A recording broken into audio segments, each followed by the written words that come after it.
Arkadaşlar yeni videodan Güney Kore'nin en büyük ikinci şehri, 6 milyonluk bir nüfusa sahip olan, çok da güzel ayrıca bir liman şehri olan Busan'dan selamlar.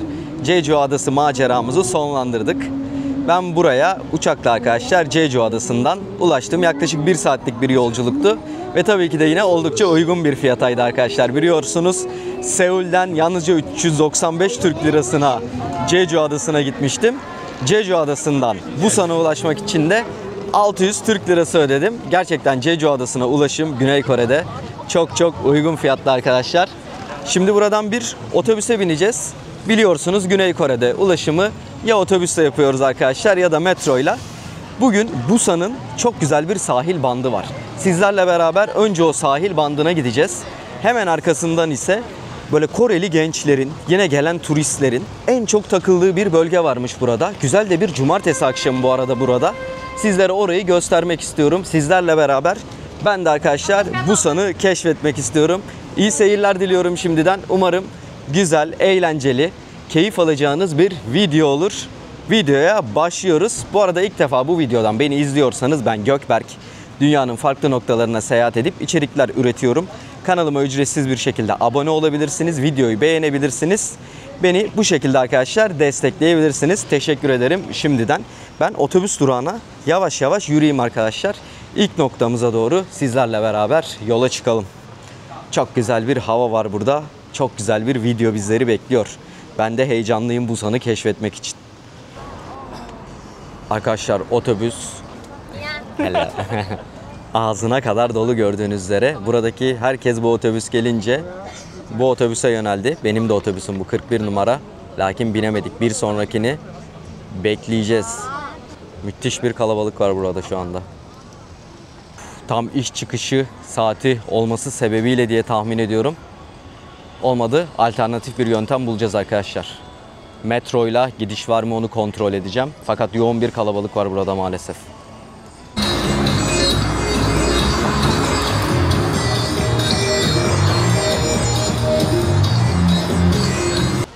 Evet arkadaşlar ben bir şekilde otobüs işini hallettim.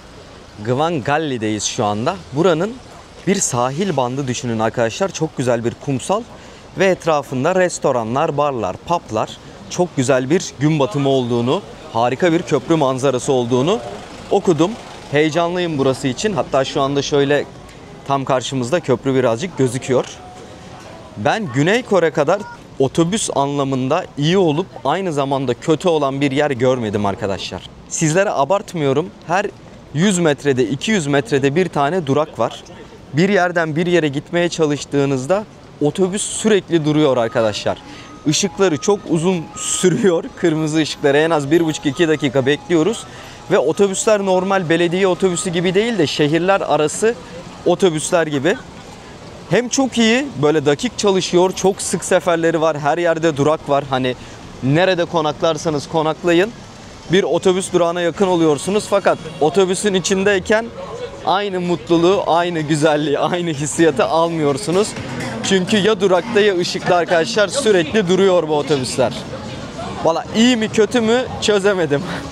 İçindeyken kesinlikle kötü ama otobüsü beklerken güzel arkadaşlar. Sahil bandına geldik. Vay. Gerçekten dedikleri kadar güzel, anlattıkları kadar iyi bir atmosfer karşıladı arkadaşlar bizleri. Harika gözüküyor etraf. Şimdi şuradan bir karşıya geçelim. Bakın bu tarafta böyle her tarafta şu anda restoranlar, barlar, publar var arkadaşlar. İnsanlar oturmuş arkadaşlarıyla, eşleriyle, dostlarıyla şu anda buranın tadını çıkartıyorlar. Çok da güzel. Barlar, restoranlar var arkadaşlar. Manzaramız da harika. Zaten az sonra o tarafa doğru gideriz. Burayı şu anda hemen ilk hissiyat olarak 2 tane yere benzettim. Bir tanesi Türkiye'den arkadaşlar. Konyaaltı sahil. Gerçekten Konyaaltı sahile oldukça benziyor şu anda burası. Peki gezdiğimiz coğrafyalardan nereye benziyor? Videoyu bir durdurun arkadaşlar. Bakalım aynı yerimi düşüneceğiz. Yorumlara şu anda videoyu durdurup yazarsanız süper olacak. Bakalım aynı hissiyatı yaşıyor muyuz sizlerle beraber? Ben burayı arkadaşlar Vietnam Da Nang'a çok benzettim şu anda ilk hissiyat olarak. Sanki Vietnam Da Nang'da geziyoruz şu anda. Fakat Da Nang'dan çok daha kalabalık bir atmosfer var. Bakın tüm Koreliler neredeyse kendini arkadaşlar buralara atmış. Şu anda buranın tadını çıkartıyorlar. Oldukça yoğun bir kalabalık var burada. Artık şu deniz tarafına doğru geçelim. Bir de deniz tarafına, kumsala bakalım. Orada atmosfer nasıl gözüküyor? Şuradan şöyle bir müsaade istesek bize müsaade ederler mi? Ve karşıda muhteşem bir köprü. Sağ tarafa doğru giden uçsuz bucaksız bir sahil arkadaşlar.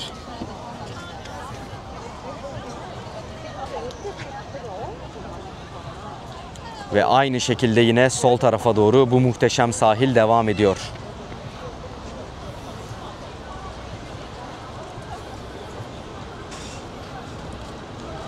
Özellikle şu parmağımın ucundaki ilerideki bölge arkadaşlar oldukça böyle ağaçlı ve şu anda hareketli, kalabalık gözüküyor. Biz de zaten sizlerle beraber yavaş yavaş yürüyüşümüzü gerçekleştiririz. Sol tarafta yine bakın birazcık Japonya'dan alışık olduğumuz oyun alanları. Kore'de de seviliyor arkadaşlar bu. Ben videolarımı çekerken elimden geldiğince, mümkün olduğunca arkadaşlar kadrajı ileriye doğru tutuyorum. Aslında bizler hem sohbet muhabbetimizi gerçekleştiriyoruz hem de sizler etraftaki böyle detayları görebiliyorsunuz. Ben bazen çekim yaparken kaçırabiliyorum tabii ki de bu detayları. Göremiyor biliyorum. Hatta izlerken fark ettiğim oluyor. Bazen bazı arkadaşlar yorumlara yazıyor. Şu dakikada bak şu vardı, şu dakikada şöyle bir olay oldu görmedin gibi. Benim de hoşuma gidiyor. O sebeple kadrajımın bu tarafa doğru dönük olmayı her zaman çok seviyorum arkadaşlar.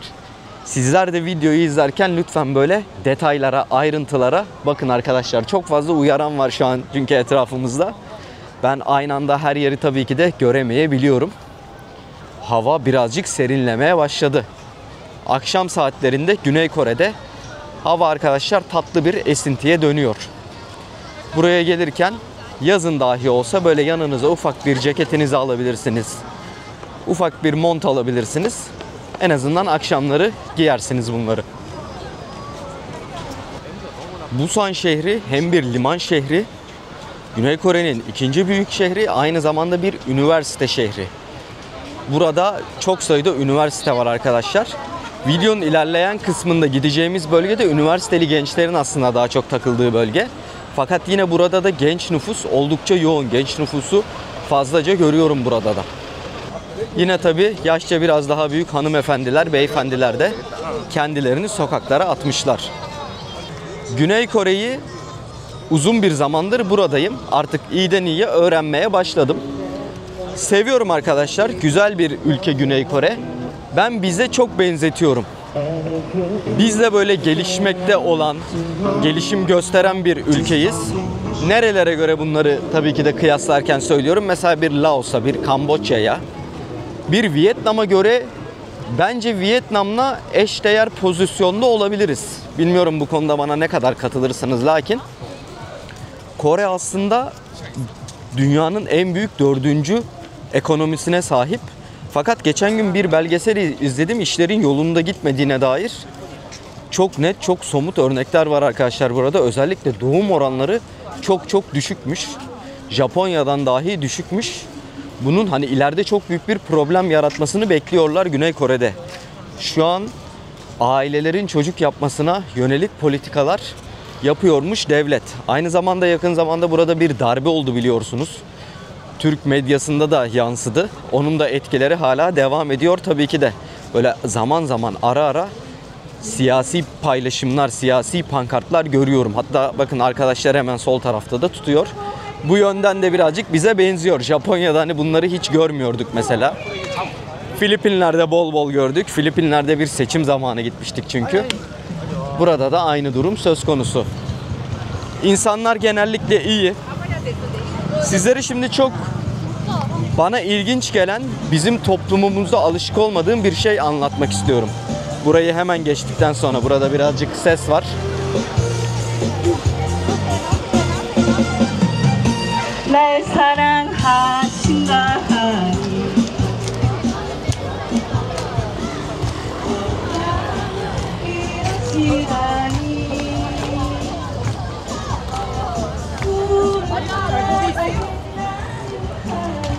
Ben buraya gelirken arkadaşlar Jeju Adası'nda bir otobüse bindim havalimanına giderken. Havalimanı durağının orada büyük çantamı taktım. Önümde bilgisayar çantam var. Hemen arka taraftan bir ses duydum. İnmeye de çok yakındık. Şu kafamı bir çevirdim, bir beyefendi, yaşça da büyük, yerde yatıyor, kendisi düşmüş. Kendisine müdahale etmek istedim, niyetlendim fakat aramızda böyle 7-8 kişi var. Hani benim ona böyle yara ulaşmam gerekiyor oradan, o da çok zor olacaktı. Arkadaşlar kimse kalkıp böyle bir el uzatma, bir nasılsın, iyi misin demedi. Yalnızca yine yaşça birazcık büyük bir beyefendi şöyle bir elinden tuttu, onu kaldırdı. Hani direkt aklıma şu geldi. Bu olay bizde yaşansaydı. Mesela yanında 2 tane genç kız oturuyordu. Böyle 22-23 yaşlarında. Yani Türkiye'de yaşça gerçekten büyük bir beyefendi böyle otobüsün içinde düşecek. O otobüsü arkadaşlar tabiri caizse yıkarlar. Nasıl yıkarlar? Arkadan biri bağırır şoföre. Şoför bey işte beyefendi düştü, durun bir dakika. Birileri su uzatır. Herkes ona yer vermeye çalışır. Herkes kalkar. Yani ben böyle olacağını tahmin ediyorum ve eminim ki böyle olacaktır. Fakat Kore'de arkadaşlar bu durum yaşanınca kimse yerinden kalkmadı. Kimse bir şey sormadı. Otobüs şoförünün hiç umrunda olmadı. Gerçi otobüsü kullanan beyefendi belki de fark etmedi bile olayı. Ya bu durum bana çok enteresan geldi. Açıkçası bizde olsaydı tam tersi bir durum olacaktı. Buradan nasıl bir çıkarım yapabiliriz? Hani yardımsever mi değiller yahut birbirlerine bulaşmak, elleşmek istemiyorlar mı? Ben çözemedim. Çok da şaşırdım. Ya yakınımda olsaydı beyefendi ben kesinlikle zaten müdahil olurdum. Bu benim içgüdüsel, yani ben böyle gördüm çünkü. Bizde nasıldır? Zorda olana hemen el uzatılır, yardım edilir. Yani toplu taşımada biri düşecek, herhangi bir şey olacak. Hemen arkadaşlar müdahil oluruz. Bu beni çok şaşırttı burada. Yine aynı şekilde Seul'de de bir beyefendi yerde yatıyordu. Ben bir gittim, iyi misin diye sordum. Kendisi İngilizce hiç bilmiyor. Ne dediğini de anlamadım. Yine ona kimse yardım etmiyordu. Burada böyle bir durum demek ki söz konusu arkadaşlar.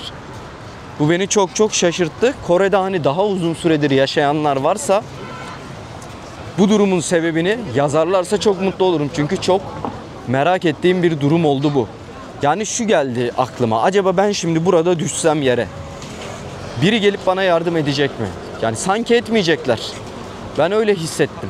Çünkü o beyefendiye otobüste kimse yardım etmedi. Japonya seyahati planlarken videolar izliyordum biraz. Bakıyordum nerelere gidebilirim, neler yapabilirim. Biliyorsunuz algoritmada siz bir yerleri araştırdığınız zaman sizin önünüze daha çok arkadaşlar oralardan bir şeyler çıkartıyor. Japonya'da yaşayan bir Türk hanımefendi, bir arkadaşa denk geldim. Kendisi şöyle anlattı, durumu izah etti. Mesela yolda düşen birini mi gördün? Yahut elindeki torbayı düşürmüş birini mi gördün? Ona yardım etme. Neden? Onun anlattığına göre çünkü o zaten utanılacak bir duruma düştü. Yere düşerek yahut torbasını yere düşürerek senin ona yardım etmen onu daha da utandıracak. Onu daha da kötü duruma sokacak. O sebeple burada insanlar bu tarz durumlarda birbirlerine yardım etmiyor diye anlattı. Acaba diyorum benim yaşadığım, benim gördüğüm olaylar da bu sebeple mi kaynaklanıyor? Ama böyle düşünüyorlarsa da tabii ki bu bir kültür, saygı duyuyorum fakat anlayamıyorum. Yani nasıl şurada biri düşecek yahut elinde torbalar var, torbaları yırtılacak. Ben ne olacak elimle bende hiçbir şey yokmuş gibi yanından geçeceğim. Neden? O daha fazla utanmasın.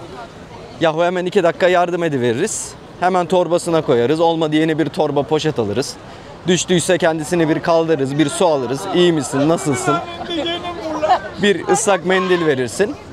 Ondan sonra biter gider. Yani bu böyledir arkadaşlar. Bence dünyanın her yerinde de böyle olmalıdır. Bu konu son zamanlarda aklıma çok takılıyor. Birazcık algıda seçicilik de bununla alakalı durumları gözlemliyorum burada. Hani bu konuyu net bir şekilde bilen varsa eminim ki uzun süre burada yaşayanlar bu konuyu bilecektir arkadaşlar. Yazarlarsa çok sevinirim. Bakın şimdi bayağı bir yürüdük arkadaşlar, sohbet, muhabbet derken sahilin en ucuna gelmişiz.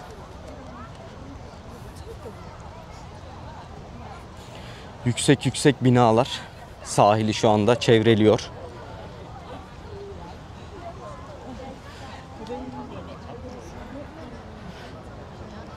Gerçekten Danang şu anda. Güney Kore'nin Danang'ını bulduk. Koreliler fotoğraf çektirmeyi çok seviyor.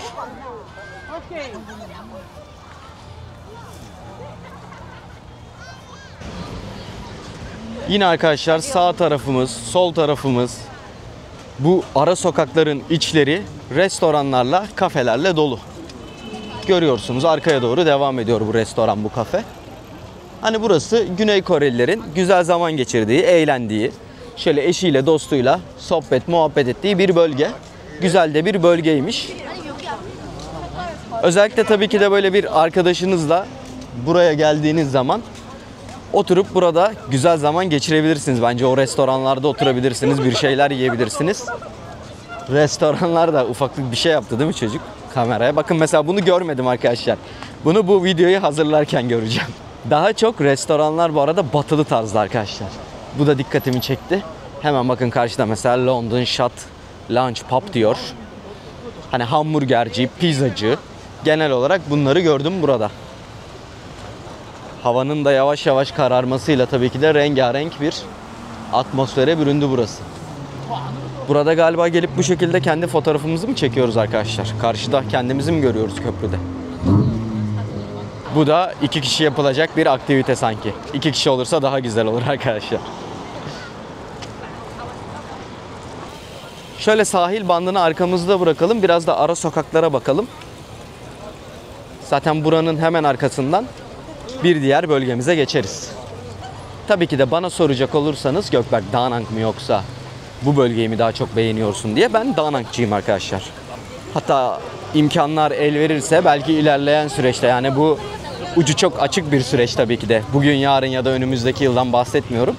Çok çok ilerleyen süreçte böyle Danang'da kısa da olsa bir süre yaşamak istiyorum. Sevdiğim bir bölge Danang. Ara sokaklar böyle gözüküyor. Hafif böyle yokuşlu bakın yerleşim. Barbekü buranın olmazsa olmazı arkadaşlar. Güney Kore demek Koreyan barbekü demek. Genelde bu Kore barbeküleri yemek isterseniz, dana eti tercih ederseniz kişi başı büyük ihtimal 30.000 wonlara çıkacaktır arkadaşlar fiyatlar. O da 1000 Türk lirası gibi bir şey yapıyor. Yani 1000 Türk lirasına, 1200 Türk lirasına içeceğinizle beraber, yanında mezeleriyle, yancılarıyla beraber güzel bir barbekü keyfi sürebilirsiniz. Güzel oluyor. Güney Kore'nin ben etlerini beğeniyorum arkadaşlar. Vietnam'da biliyorsunuz biraz şekerli şekerli yapıyorlardı. Fakat burada hiç problem yok. Japonya'da zaten her şey müthiş. Yeme içme anlamında 10 üzerinden 10. Tayland'da doğru yeri bulursanız orada da lezzetli oluyor. Filipinler tamamen Amerikan mutfağı. Güney Kore'nin etleri geçerli not aldı benden. Keyifle yiyorum arkadaşlar. Bizim damak tadımıza, bizim lezzetimize hitap eden güzel ürünleri var Kore'de. Kalabalık biz yürürken daha da artmış arkadaşlar. Şu anda iğne atsak yere düşmeyecek bir durum söz konusu burada. Yavaş yavaş müzik yapan arkadaşlar da gelmeye başlamış. Sahilde güzel müzik gösterileri, dans gösterileri de oluyor burada. Arkada harika bir köprü. Güzel. Sevdim burayı. Hoşuma gitti arkadaşlar burası. Güzelmiş.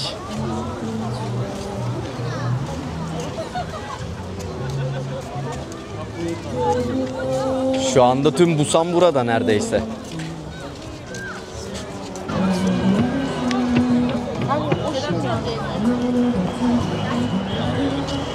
Polis beyefendiler de güvenliği sağlamak adına buradalar arkadaşlar.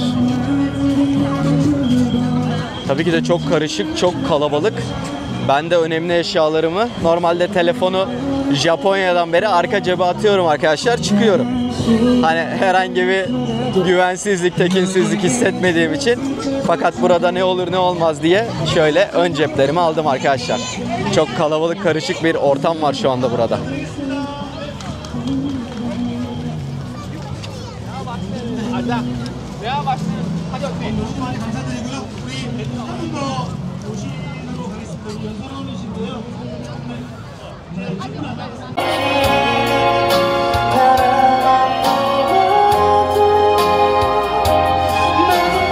Hemen arka tarafta bir tane arkadaş müzik yapıyordu. Çok da güzel yapıyordu arkadaşlar. Oturmuşum böyle köprü manzarası derken etraf rengarenk oldu. Akşam da geldi.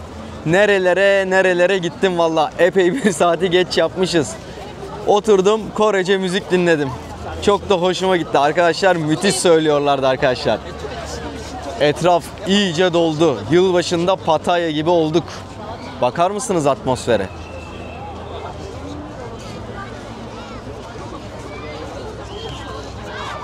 Köprü de arkadaşlar şu anda rengarenk, ışıklarını açtılar. Yüksek binalar. Rengarenk hepsi şu anda. Hınca hınç dolu bir atmosfer. Müthiş kalabalık. Güzel. Hadi bakalım buradan ayrılalım artık. Bu bölge arkadaşlar gelip sahilde bir şeyler dinleyebileceğiniz, oturup kafelerde, barlarda zaman geçirebileceğiniz, bir şeyler yiyebileceğiniz çok güzel bir bölgeymiş. Gerçekten benden geçer not aldı. Çok keyifli zaman geçirdim burada. Yalnızca çok kalabalık arkadaşlar. Hani bunu gelirken göz önünde bulundurun. Hala da insanlar bir şekilde gelmeye devam ediyor.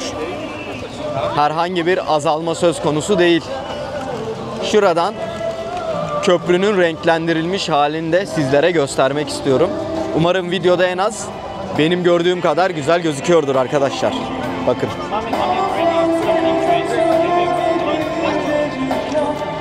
Enfes gözüküyor şu anda.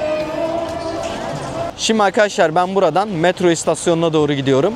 Ve ikinci noktamıza, ikinci lokasyonumuza doğru geçiş sağlayalım.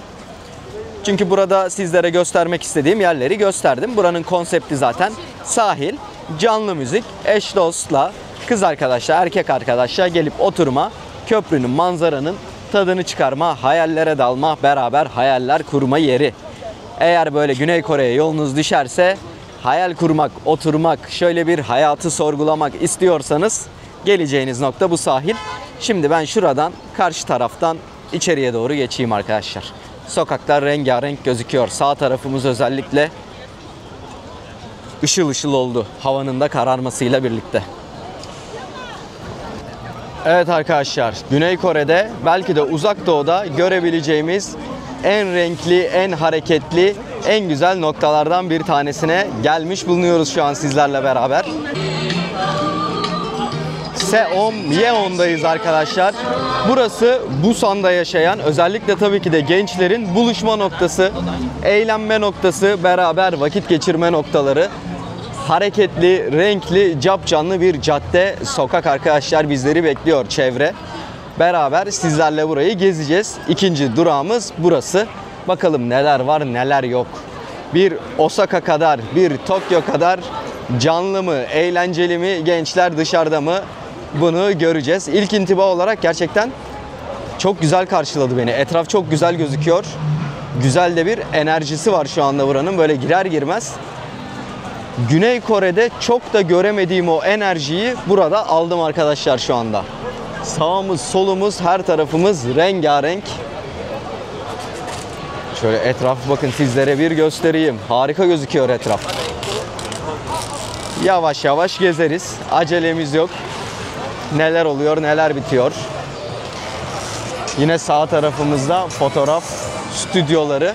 Güney Kore'nin olmazsa olmazı fotoğraf stüdyoları. Genç kızlar, erkekler arkadaşlar süsleniyorlar, püsleniyorlar. İçeri giriyorlar, ondan sonra bir sürü farklı fotoğraf çektiriyorlar.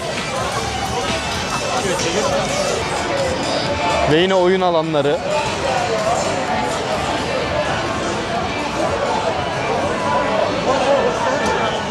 Burası günün her saati dolu oluyor. Özellikle tabii ki de akşam saatleri daha bir dolu oluyor.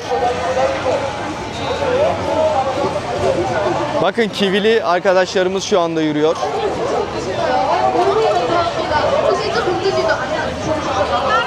Burada bir arkadaşımız bir oyun, anladığım kadarıyla arkadaşlar. Şu anda Koreliler de sıraya girmiş vaziyette bu oyunu oynamak için.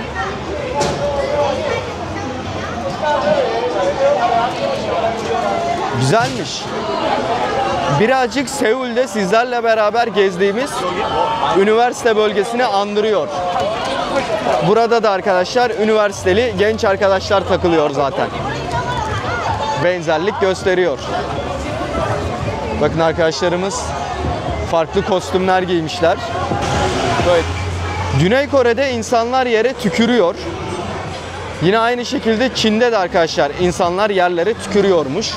Bu normal karşılanıyor burada. Yani kaba ya da ayıp olarak sayılmıyormuş.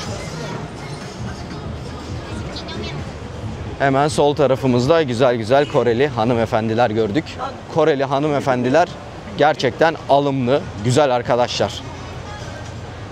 Yani böyle benim gördüğüm tüm Koreli kız arkadaşlar harikalar. Giyinmeleri, tarzları ki kendi genetik özellikleri, yapıları gereği de zaten güzeller.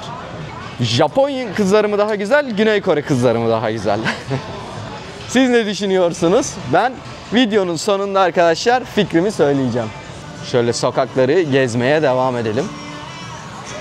Aynı zamanda bir gastronomi cenneti burası. Farklı farklı görebileceğiniz bir sürü ürün mevcut arkadaşlar. Burada da bir sushi dükkanı varmış. Şimdi Cafe Street diye bir yer varmış, bir bölge varmış. O tarafa doğru gidiyoruz.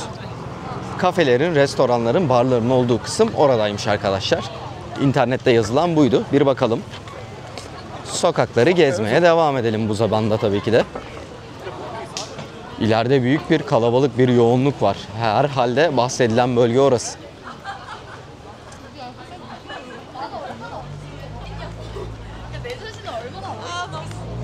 Her yerde karşıma bunlardan çıkıyor. Burada motorcu arkadaşlar var. Buraya gelmeden önce ufak bir araştırma yaptım. Bununla alakalı problem yaşayan insanlar olduğunu okumuştum. Motorlar arkadaşlar oldukça hızlı gidiyorlarmış. 7 para sayısı. Burada da hemen bir dükkan açmışlar. Sağımız solumuz kafelerle ve yeme içme dükkanlarıyla, yine alışveriş mağazalarıyla dolu. Burası özellikle tabii ki de böyle akşam saatlerinde, gecenin ilerleyen saatlerinde her zaman kalabalık arkadaşlar.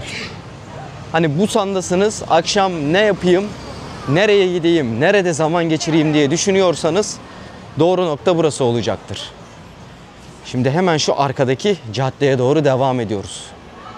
Bakın Türkiye diyorum ya buraya, işte bu sebeple arkadaşlar. Taksici yaya geçidinin üzerinde bize yakın trafiği şu anda kapadı. Ona şu anda bayağı bir korna çalıyorlar fakat umurunda değil. Yaya geçidinin üzerinde durdu arkadaşlar bu şekilde. Biz bunu nerede görüyoruz? Türkiye'de görüyoruz. Bu cadde ve bu bölge gördüğünüz üzere oldukça büyük. Şimdi yine farklı bir noktasına geldik. Bu bölümde oldukça hareketli gözüküyor. Biraz daha böyle yeme içme üzerine restoranların yoğunlaştığını görüyorum burada. Deniz mahsulü arkadaşlar olmazsa olmaz. Yani Kore'de alelade herhangi bir sokakta gezin, mutlaka deniz mahsulü karşınıza çıkacak. Deniz mahsulü buranın olmazsa olmazı. Az sonra şu sol tarafa da dönelim. O taraf da oldukça hareketli gözüküyor. Yine sağ taraf da çok hareketli gözüküyor. Bu bölge biraz daha böyle pubların olduğu bölge. Biraz daha insanlar şu anda daha chill diye bir kavram vardır ya, daha chill takılıyorlar burada. Ta şu caddenin en ucundan buraya yürüdük. Ve yürüdüğümüz tüm yol boyunca neredeyse tüm sokaklar hareketli. Tüm sokaklar insan kaynıyor. Ve yine sağ sol ara sokaklar da aynı şekilde, bakın arkadaşlar. Buralarda insan kaynıyor. Yalnızca ana caddeler değil, her yerde bir kalabalıklık söz konusu. Çok sevdim ben burayı. Gerçekten çok sevdim. Hissiyat anlamında muhteşemmiş. Şu ana kadar böyle Güney Kore'de akşamları gezdiğim en güzel yer burası olabilir. Yani burada böyle bir arkadaş grubuyla yahut bir hanımefendiyle tanışıp günlerce gelinebilir. Burada hiç sıkılmazsanız bir sürü farklı alternatif bulabilirsiniz. Bir sürü farklı lezzet deneyebilirsiniz. Bir sürü farklı restorana, bara, kafeteryaya gidebilirsiniz her akşam. Ben bu kadar çok alternatifimizin olacağını düşünmemiştim burada. Biraz daha ufak bir yer bekliyordum. Ve genelde Koreli hanımefendileri, kız arkadaşlarımızı yoğunlukta görüyoruz. Sizler de videoda belki fark ediyorsunuzdur. 5'li, 6'lı, 4'lü gruplar halinde geziyorlar buralarda. Kore'deki gençler mutlu. Şu an onu düşündüm. Kore'deki gençler arkadaşlar eğleniyorlar. Güzel yerlere geliyorlar. Zaman geçirebiliyorlar. Gördüğüm kadarıyla dışarıdan. Hepsinin yüzü gülüyor. Büyük ihtimalle burada şu an bulunan arkadaşların %70'i, 80'i üniversite öğrencisi. Çok güzelmiş barlar. Alkoller içiliyor. Bakın hem şık barlar mevcut, şık restoranlar mevcut. Hem de biraz daha böyle salaş restoranlar da mevcut. Yani burada arayıp da bulamayacağınız herhangi bir durum söz konusu değil restoran anlamında. Gerek bütçe anlamında daha yüksek ölçekli yerleri tercih edebilirsiniz. Gerek biraz daha böyle sokak tarzı, daha salaş yerleri de tercih edebilirsiniz burada. Busan, ben havalimanından gelirken, daha doğrusu uçakla gelirken arkadaşlar buraya baktım, çok ilginç, farklı bir şehir yapılanması var. Böyle ufak ufak yeşillik tepelerden oluşuyor. O tepelerin üzerine büyük büyük gökdelenler dikmişler. Böyle şehri farklı farklı denizler ortadan 2'ye 3'e bölüyor. Yine nerede görmüştük biz bunu hatırlayacaksınız. Hiroşima'da görmüştük arkadaşlar. Hiroşima'da aynı o şekildeydi böyle. 1, 2, 3 parça haline bölünmüş. Ortalarından denizler geçiyordu. Busan'da aynı o şekilde. Hatta havalimanından buraya gelirken böyle bir denizden geçtik. Öyle bir şehre ulaştık. Gayet güzel duruyor. Havadan görüntüsü çok güzeldi Busan'ın. Çok beğendim. Koreli arkadaşımızın harika bir Ferrari'si arkadaşlar. Bakın muhteşem gözüküyor. Hafiften müziğini de açmış. Yanına da bir arkadaşını almış. Busan geceleri kendisinden sorulacak bu akşam. Güney Kore'de bazen kendimi arkadaşlar görünmez hissediyorum. Çok tatlı insanlar, çok iyi insanlar gerçekten. Yardımseverler, seviyorum kendilerini. Lakin sizinle arkadaşlar fazla etkileşime girmiyorlar. Hatta daha az önce bir kız arkadaşımız yolun kenarında duruyordu. Her tarafta araçlar var. Ben de aradan geçeceğim, arabaların arasından. Şöyle eğildim çok sessiz bir şekilde, excuse me dedim. Nasıl korktu? Bir anda böyle o yaptı, o yaptı, korktu. Dedim bir şey yok, bir şey yok. Sadece dedim geçeceğim. Hani ha okey dedi. Hemen şey yaptı. Yani böyle çok hiç size temas kurmak istemiyorlar arkadaşlar. Hiç. Bilmiyorum utangaçlar mı yahut sevmiyorlar da olabilirler. Sohbetimizi, muhabbetimizi yaptık. Sizleri Busan'daki 2 tane farklı yere getirdim arkadaşlar. Canlı, hareketli olan, eğlenceli olan Güney Korelilerin zaman geçirdiği yerleri göstermeye çalıştım. Sohbetimizi, muhabbetimizi yaptık. Güzel bir video olduğunu düşünüyorum. Ben gezerken çok keyif aldım. Umarım siz de izlerken en az benim kadar keyif almışsınızdır bu videodan. Bu videoyu bitirelim, sonuna gelelim. İlk gittiğimiz yerde, bu geldiğimiz yerde bence çok güzeldi, harikaydı. İkisini de çok beğendim. Güney Kore'de, Busan'da imkan dahillerinde arkadaşlar yollarınız bu taraflara düşerse her ikisini de görmenizi isterim. Şu sokağı da bir gezelim. Ondan sonra sorumun cevabını net bir şekilde söyleyeceğim arkadaşlar. Tek kelimeden oluşuyor. Ya Kore ya Japonya. Güzelmiş, eğlenceli.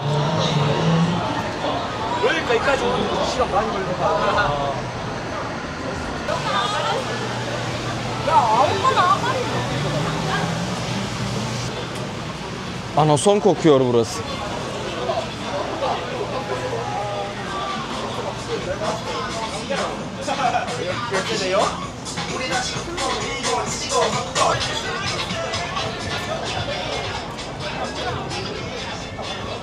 Bakın ufak ufak buralarda böyle barlar, publar. Hello. Sağlı sollu arkadaşlar. Yahu bakıyorsun bana. Selam veriyorum. Ondan sonra kafanı çeviriyorsun. Ben anlamıyorum seni. Siz beni beğenmiyor musunuz? Burhan'dı değil mi? Sen beni beğenmiyor musun? Hayır. Avrupa yakasındaki kapıcının repliğiydi o. Siz beni beğenmiyor musunuz Koreliler? Sorumun cevabı Danın danın danın. Kore.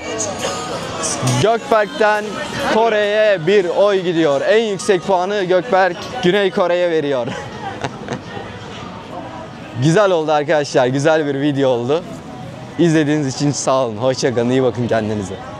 Bir sonraki videoda tekrardan Busan'dan görüşmek dileğiyle.